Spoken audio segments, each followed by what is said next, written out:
If you have an interest in horses and love learning more about horses, the horse industry, teaching, or even managing your own horse business, then you're in the right place.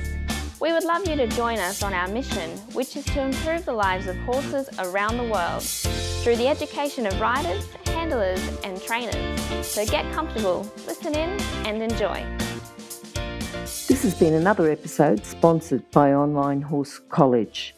If you haven't had a look at the wide variety of equine-specific accredited courses, then go to onlinehorsecollege.com and I'll see you over there.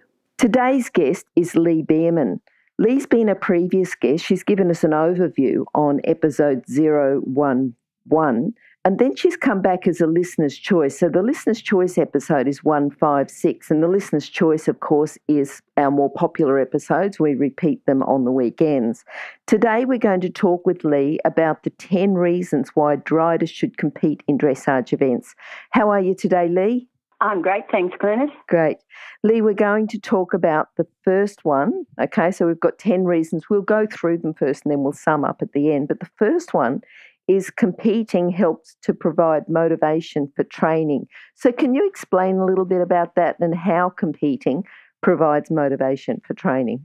Yeah, sure, Glenys. I'd just like to say at the beginning, I realise this is controversial. I've got a very dear friend who's trained horses up to Grand Prix and has never competed in her life. It's just not what she wants to do. So I understand there are people who are not really interested in the competition component of our sport, but I think it's important, and that's why I've chosen this topic. The reason, number one reason, I think, is that it provides motivation. So for me, it's one thing to be at home and to go through the movements and train your horse and say, okay, that's progressing and that's progressing. It's another thing altogether to go out before a judge or two judges and get their feedback. It might be a bit different from what you think. So I think by going out and competing, you get feedback about how your training's going, and then you can go away, how I see it as being motivated to say, okay, I thought it was okay, but these guys have said this and this needs to be better. I'm going to train now to make those things better. So it provides a motivation for training, and then to make them better, then go out and face the judges again. And I understand about the nerves. I had nerves as well. And you know, not eating for 3 days beforehand and feeling like you're going to vomit and all the rest of it. But believe me, it may seem hard to believe to some people, but that eventually passes and going out and competing becomes exciting. And that's what I try and say to my students, you know, do you think you're going to be killed? And most of them say no. And I say, well, then you're not nervous, you're just excited. So try and see that nervousness as a positive thing rather than a negative thing. But it does pass, and I certainly, for me, in my case, having a competition provides that motivation to keep going with the training and getting the feedback and keep progressing. Yep, and I think also too, you know, if we've got listeners that do get nervous, it's nice knowing that from a Grand Prix rider who's ridden in, I don't know how many tests, you know, I'm sure that you wouldn't be able to count them, but, you know, eventually the nerves do disappear. They get less and less and then just disappear. So that's great. Yes, exactly. Yeah. Now, the next one that we've got, it's tests the correct response to the aids in a strange environment. So can you talk about what aids are as well as talking about testing them in a strange environment? Yeah, for sure. I think that the difference is that you're at home on your own little safe arena and you're riding around, or you're where you normally train and you're riding around and you do something, say like a canter trot transition, you think, oh, it was a little bit unbalanced, but it was okay, it's near enough. Then you go out to a competition where there's different sorts of distractions, horses winning and people moving around. Can you keep your horse's attention and get those transitions how you would like? And I think a very good coach once said to me, you need to be training at home 120% to get 80% when you're out. Mm-hmm. So that's the difference that being out makes. So it's another sort of test. And it does test whether your horse is genuinely on your aids and obedient to your aids, or is it just that it's in a familiar environment, everything's okay, but if you go somewhere else, it's not. So it's another test sort of your training and of your horse's obedience to take it into a foreign atmosphere and still have its focus totally on you. Yep. Now, we're going to talk now about testing the effectiveness of half halts and performing movements precisely at a marker. But can you tell us about the markers? Where, as we go past a marker or a letter, in racing, it's the horse's nose. Is it the horse's nose, or where is it as you go past a marker? Yeah, sure. It used to be in the olden days when I was competing, and you probably weren't born, it used to be the horse's nose, but now it's actually the rider. The requirement for the test is that you make your transitions, you begin your movements and so on when the rider is level with the marker. So that way the horses with long or short necks didn't make any difference. Yes. It was the rider being able to make the movement precisely when the rider's at the marker. Mm-hmm. And, of course, to do that, you have to have a very high degree of control. And that control shows up in how effective your half halts are. Now, I know people hear the term half halt and they sort of cringe and think, oh, it's so mystical, I don't understand it, it's only professional riders who use them. And that's not really the case. A half halt is just what its name says. It's a half of a halt. So I just say to riders when they're learning the term and the application of the term, I just say, think pretend halt, then change your mind. Pretend to halt and change your mind. And the pretend to halt is applying the half halt, and then you're changing your mind is relaxing a little and listening to the horse's response. And then if you need it, another half halt. And that's a very important concept because some people apply the half halt, hang on, and then apply another half halt. So then it just becomes pulling on the horse's mouth. Whereas if you can think, I do one half halt, finish it, and then I do the next one, and finish that one, and then do the next one. So that's an important thing about the half halt, learning how to apply it. The other thing, and Andrew McLean proved this, and I know you had him on previous series, I think he's a genius and he's somebody who our sport owes a huge debt of gratitude to for what he's done.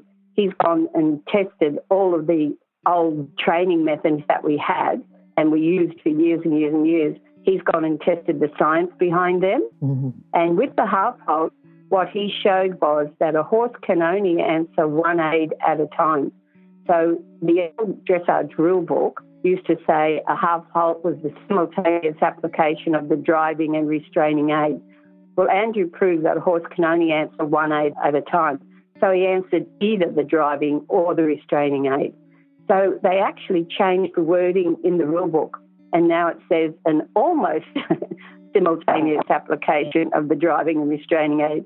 Sounds a bit like Hitchhiker's Guide to the Galaxy, doesn't it? It does. An almost simultaneous application. So he proved that you need to either close your seat and legs and then, and even a nanosecond later, close your fingers, or the reverse, if that's what works with your horse, and then release a little, listen to the horse's response, and then do it again. So it's an important example of how the science directs us in our training. Mm-hmm. Now, if you don't have a correct half halt, then it's going to be very difficult for you to make a transition when your body is level with a marker.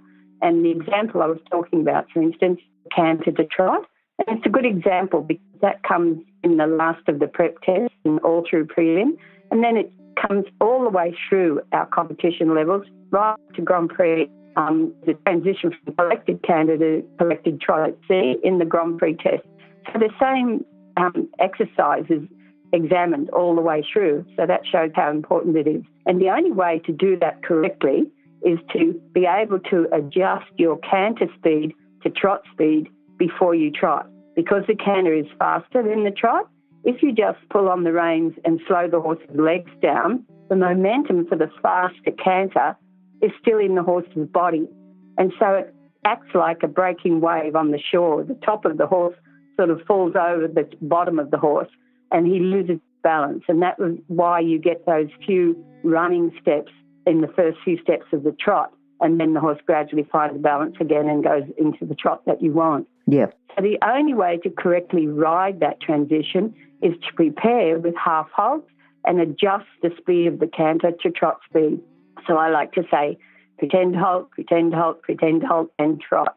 And the pretend to ride a halt is the half halt action. Okay. And you can feel when the horse comes into balance, you can feel it in your body.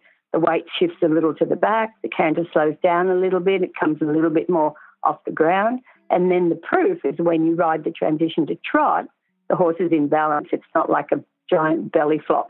And then you can estimate how many half halts you need to do it at a marker. So going in a competition situation where you have to do everything at a marker sharpens up the effectiveness of your half halts. Yeah. No, that's good. That's good. And just going back to Andrew McLean, who has been previous guest on a number of times and also been listener's choice, he not only is a great competitor or has been a competitor at a high level, he's also then scientifically proven things or disproven, so he's got that whole practitioner scientist background.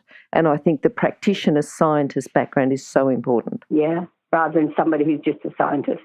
Oh, that's right. A scientist can come in and prove all sorts of things, but if they don't work in the field, then no one's going to adapt them and use them. Yeah. And the other good thing about him is if you're sick of riding horses, he's proved it all works with elephants as well. Yes, that's right. All right, now we're going on to number 4 here, and we've got testing steering. Steering, the terminology, that it's knowing and following an exact line. So if you can talk about some of the types of lines that you would follow and what you mean by that, and being able to know and follow that exact line, that'd be great. Yeah, I think so too. And this is probably one of the most basic things that a competition can test. So say you're riding just a 20-metre circle at home, and you can say, yeah, okay, that's a 20-metre circle. You go out to a competition and the judge might say circle not even. So you find out that one half of the circle was bigger than the other half of the circle. While you at home, it was near enough, so it was good enough. Once you get into the competition arena, then an independent person is going to look at your circle and say, yes, that's correct, or say, well, no, that's not correct. Now, if you're not on the correct line, it's one of two things or both. It means, first of all, that you can't steer the horse onto that line, and it's nice to be able to steer exactly where you want to go. It's safer to be able to steer exactly where you want to go. So going in a competition tests your steering. And the other thing it tests is, do you know where the line is? So that test, have you been doing your homework? And there's a lot of homework in dressage, learning where the correct line is. But riding the correct line is one of the first things that shows the amount of control you've got, shows how effective your half halts are, shows how effective your aids are, because you can steer the horse on the correct line and make the transitions and be in the correct gait. So I think it does test your steering. And while some people might say, oh, yeah, I can ride around an arena, but can you ride exactly around an arena? 4 straight sides, 4 correct corners, without the gait changing all the way around, without the horse's outline changing all the way around. So just steering is tested. But like I said, at home you might be saying, oh, well, that's near enough, or I think that's right. Go out and see if the judge thinks it's right as well. It's funny, if you talk generally about being in a sport where you can regularly get lost and your accuracy is very important, it's almost like you're out in the wilderness somewhere, and you've got to get your compass out and get your accuracy. But your accuracy really can win or lose a test, can't it? Yeah, absolutely. Because it demonstrates your control and the horse's training, and that you know where the things are. Yes. We'll talk about those letters a bit later. Okay. Now, we've got number 5 here. It encourages fellowship and a sense of community. Yeah, I think it's like anything. I think of when ages ago when I was a mother of a young child, and you go to play group or something, and suddenly you're a bunch of other mothers with young children, and you find out that yours is not an abnormal little monster. It's just a normal sort of 2-year-old. And you feel more at ease, and you feel like you are part of the community. And I think going out to competitions, it's pretty much the same thing. You go out and you think, oh, I'm so nervous, and then everybody around you says, I'm really nervous, I didn't have breakfast and I haven't eaten lunch for 3 days. And you find out that everybody's the same as you. And then when you get your test, the elation of just finishing a test and doing the best job you can do, it doesn't matter if you win or lose. If you do the best test you can do, that's a really good, positive feeling. And you can share that with other people who understand that point of view. Mm-hmm. And I know, especially amongst the FEI riders, there is a sense of community. Everybody's, up there at the top and struggling with trying to get their marks or qualifications for world championships or something. And everybody is quite supportive of each other. And that spirit runs right through the sport. In the best people involved in the sport, of course, there's some snags, like anything.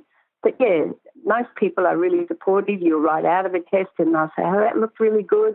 Or you'll ride up, put your horse away. Oh, how did you go? Oh, yeah, mine did that too. How about it? And, and it just makes you feel, like I say, a part of a community. And it's a positive aspect of the sport, I think. And I think too, you know, when you're at a competition and there's quite a few different levels within the competition, it's nice to see the higher level riders just giving the younger riders a bit of a hand, you know, just to give them a bit of a hint or just try this at home or just, you know, it happens quite regularly. I know that you as a Grand Prix rider do this and help other riders as well. So it gives the people coming in that whole sense of community as well. Yeah, that's right. But it's not an impossible task. It's actually an enjoyable journey. Yep. And I've got another one here, number 6, which is, you know, possibly related to that, but it develops sportsmanship. Yeah, I think in its best possible mode, that's exactly what competition does. And I think any competition run properly, conducted properly, and participated in properly develops sportsmanship. And by sportsmanship, I think the idea that your fellow competitors are as important as what you are, and that how you treat your fellow competitors is how you'd like to be treated. And in our sport, also you treat your horse how you'd like to, if you were in his situation or her situation, how you'd like to be treated. So we've got the two elements, our fellow competitors and also the animals that we work with. And I think the best quality of sport is development of sportsmanship. Yeah, caring about how everybody else goes, not just yourself. And that can only come from competing. You only get that experience when you compete. Yeah, we often think of riding as an individual sport, but it's not. It's a team sport because the horse is there, you know, and you've got to work as a team. Exactly. Yeah, exactly. Wait, can you hear anything? No? That's because we're waiting for someone with a good quality horse product to be advertised here. If that's you, then contact us, horsechats@horsechats.com, and we'll send you the details. Thanks. All right, now the next one is number 7, so where it enables riders to contribute to the growth of their sport through being involved with conducting the event. So how does that work when someone comes in to compete, but then they're helping conduct the event or they're being involved with it? How does that work? Well, I think most clubs are always looking for volunteers, always looking for helpers, and our sport probably even more so because we've got the horses to consider as well, so we have to have somebody looking after stables or yards or checking the surface or whatever. So it takes a lot of people to run an event, and I think it's important when people come into the sport that they realise that, and again, it can establish that camaraderie I was talking about before. So, for instance, I work with the 3 other ladies and we run the members' days competitions for the Caboolture Dressage group, and anybody who comes along to that competition has to do a job. So we have people coming along and riding, maybe for the first time ever, competing in their life, and then on the day they'll actually do another job. It might be collecting sheets, it might be writing for the judge, it might be putting the gear out, so you have to learn where the letters go or whatever. And, you know, many jobs are available. And I think by getting people involved right in the beginning of the sport, in the actual running of the sport, they can appreciate how much effort it takes to put an event on, but they also see other aspects of the sport. It's one thing for you to go out and ride your test. It's a different thing to come back and then sit with the judge while he or she judges the next 10 competitors in that test. So you get the feedback and the feel and the look, how the test looks from the judge's point of view, not just from the top of the horse. Yep. So I think people get multi-skilled, but they also get to contribute back to help the sport grow, because without the volunteers, it just doesn't happen. I'm just thinking about the amount that you're contributing back, because you're running competitions and clinics and you're doing you're involved quite a lot with the sport, aren't you? Yeah. I'm very excited. I rode my first test in 2.5. I've been quite sick, as you know. Yeah. Well, if anyone goes back to the previous interview, you might think that Lee wasn't going to be riding again, but you've started riding again, which is brilliant news. So, keep talking about that. Yeah. And I just went to a Members' Day last weekend. First time in nearly 3 years. that the horse or I have competed. And I was just so excited. I rode the into one, and I rode sort of 1 1/4 into one test in the end, because I said to the judge, every time we don't get something right, I'm going to go back and repeat it. So, of course, I had several errors, of course. But it was just so exciting for me, because I was told I wouldn't live first, and then I was told I would never compete again. So just to be out there and just to have the air to do a whole test and into one test and repeat the mistakes, I was just so excited. And I had these lovely friends around me who all came up and congratulated me. I think other people might have thought it was quite strange when there's a big E against your name and everybody's congratulating you. But yeah, it was great. That's good. And that's a good thing about our sport. Even old broken people like me can still get up and have a go. Yep. And you're contributing to conducting the events. You're helping conduct them and running clinics and doing all those things as well. Yeah. Well, I was a founding member of NAGS. My membership is number 2 after Tony Cooper, which is the North Coast Active Riders Group, which is the original, the second ever active riders group formed in Queensland after Bard. And I was on that for like 40 years or something. And now I'm with the Caboolture Dressage group as well, and I live down here, so we're running the members' days. And then Amanda Matheson and I have started a little group called Foddies, Friends of Dressage, and we meet the last Tuesday of each month at the QSEC Indoor at the State Equestrian Centre here, and anybody can come along to those days. I think it costs $5 or something. And you can ride around in our beautiful indoor arena, and we run a group lesson if anybody wants a lesson, but there's no necessity. You can just come and ride if you want to, and that's the last Tuesday of every month at the State Equestrian Centre. And Foddies is just what it says, a friendly group of people who like dressage. Yeah. So, okay, so I can see how our riders, can contribute to the growth there. If we go on to number 8, it's opening up other educational pathways to riders. So writing, judging, stewarding, scoring, coaching. Would you like to talk about that? Yeah, I think once you get involved as a rider, and if you have any spare time, which is miraculous, you can actually learn other things. As I said before, just writing for a judge is quite an involved skill, and the higher you go, the more involved it gets. And then there's opportunities to write for international judges at the CDI and so on. So you get to hear points of view that you might not have been otherwise exposed to. Stewarding is an actual NOAS training course, and you can train to be a steward, and your main priority then is caring for the welfare of the horse, just making sure at major events the horse's welfare is the first thing, and you then have the right to go and interrupt people if you think that they're behaving in an excessive way towards their horse, and you can safeguard the horses that are out there competing. So that's another course, stewarding. Yeah, and just scoring, that's all done by computers these days, so that's another skill you can learn. So there is a chance for other pathways to open up, and even if you can't compete, you get to a point where you can't compete, then there's always other ways you can contribute to the sport. If you can sit in a car and write, you can be a writer, and a penciler for the judge. So there is lots of opportunities that the sport opens up for people once they get involved. And the other thing is too that even if you're not a rider, but you're a support person, maybe your partner rides or your child rides or something, you can still be involved in the sport and contribute to the sport that way. Yeah, absolutely, and learn a new skill. Extend your own education by learning new skills, for sure, and you'll be welcomed with open arms. And then the final skill is committee membership. Yes. We won't talk about that. Okay, number 9, it grows the base of the support, so the top of the pyramid is improved. Would you like to just explain that a bit further?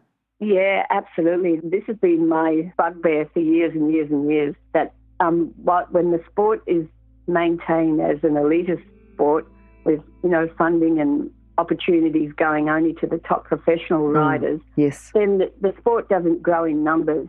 So when you get to pick an Australian team for a World Championships or an Olympics, in the olden days, we'd only have 4 people doing the Grand Prix. So that became our team. It was just who happened to get there. But now, since it took us 10 years since I started the movement for amateur owners, but 10 years later, we now have the amateur owner, which gives people who aren't professionals, who are doing it as well as a full-time job, it gives them an avenue they can compete against people in the same situation. and the professionals compete against professionals. The amateurs compete against the amateurs.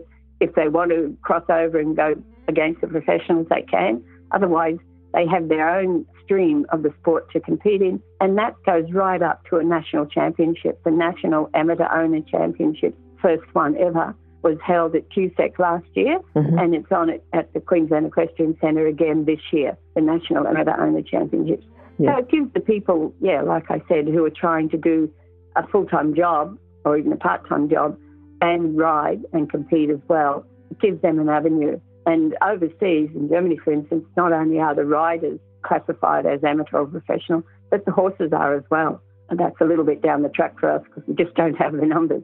Sure, I think that's really opened it up so that then those amateurs then, because they've been introduced to the sport, some of them go, I can take this on and start to get more professional, start to compete at professional level. So now when we're picking an Australian team, there'll be, 20 or 30 horses doing Grand Prix, and then 15 of those will get their qualification, their national qualification, and then 8 of those will be eligible, be in the financial position to go overseas. And so then the team is picked from that. Instead of just being only those who make it through, there's now a real choice at the top. And I think that's a much better use of the funding that goes into that. And I think directing funding at the lower end of the sport as well, at the amateur level, is really important to just build those numbers. Yep. All right. Now you've got number 10 here. It enables growth of the sport. Example, AO classes, prep classes, welfare developments and international connections. Yeah. So once you have the numbers, of course, then you can get funding and then you can attract sponsorship. And once you've got money, the golden gateway to everything in sport, once you've got some money, then you can start to extend the sport. But even with the limited funding that we have, because of the numbers that have increased in the sport, and you just got to go and see the number of horses being towed around the street on a weekend, because of that, we've been able to say, okay, we've got this many horses now coming in at preliminary level, first level. What about separating the ones who are out there for a first time? So it might be a horse and rider combination competing for a very first time, or it might be even a professional rider, but on a very young and inexperienced horse. So now they have prep classes so that you can go out and just feel your way right there in the beginning. So that's one way the sport expanded. Those prep classes have only been in the last few years. The divisions between amateur owner and professional owner, that's been an expansion of the sport. Even selecting the tests, how they're graded now, the national tests, that's been directed at the steady progression from the beginning through to heading the horses towards Grand Prix. So that can only happen when you have a sufficient number of people committed to the sport and supporting it by competing or by acting as one of the background helpers. So growing the numbers gives you the opportunities to expand upwards, but also sideways and try to embrace everybody into the sport. All right, no, that's good. That's great, Lee. I have to ask you, though, and this is a question that comes up particularly to people very new to the sport of dressage. They come in, they go to a competition, they understand the horse has got to be going well and you've got to do all, these things within the test, and they look at the letters and go, these letters don't make any sense. Where's A, B, C, where's D? And you've got E. And then, they sort of go through like that. So can you give us a bit of an extra bit here about the origin of the dressage letters? Yeah, sure, Glenys. I wish I had $1 for every time I was asked about this. Not only that, you have somebody helping you put an arena up for the first time and they say, why is it 6 metres and 12 metres? Why isn't it 5 metres and 10 metres? Because then you've got a 20-metre circle and a 5-metre loop and a 10-metre circle, and then everything is in 6s and 12s. Why is that so? I haven't heard the answer to that. I'm wondering if it's a conversion from yards to metres or something, which it might be. There's a lot of different explanations about the letters. The one that I've heard most often is that it goes back to King Leopold's time. And, of course, he had an extensive stable of horses, and the horses were stabled like in a rectangle with a quadrangle in the middle. And what I heard was that each horse he was going to ride for that day was tied up at a certain spot. And so the letters represent the first letter of the name of the horse. and that's why they're not in an ABC fashion. They were in the horse's name fashion. I know the first one that was established was X and A, and then it extended from there. And when I first started, we worked in a 20 by 40 metre arena, and then the arena was extended. But I know you were telling me that you'd heard the same quadrangle and King Leopold story, but the letters were his family. Was that correct? No, like K for King, and then there was the knight and the first, okay. Yeah, so they were the positions in the family. Positions of the riders. Yeah, the positions that the riders held. Mm. Yeah, okay. So there's another one. So, So it's sounding like King Leopold was in some way responsible. Yep. So when you're getting upset because the letters don't make any sense, just think of King Leopold and send him a letter. Yes. Okay, and I think they were dead now. Yeah. All right. Look, Lee. So, there's a variety of explanations, but certainly the distances doesn't make any sense at all. But that's how it is. Yeah. Now, just a bit of an update, because in your previous episode, which was sort of 6 months or so ago, you weren't particularly well. Your plans might have changed a little bit. You're a bit more active now. So do you want to give us a quick update on what you're doing before we say goodbye? Well, they have changed. As I said, we've taken on the running of the members' days at Caboolture Dressage Group. The next one's on the 27th of May, and that's going to be in the indoor. So if you're a member of that group, or if you're interested in these days, you need to join the group, have a look on their website, and you'll find all that information.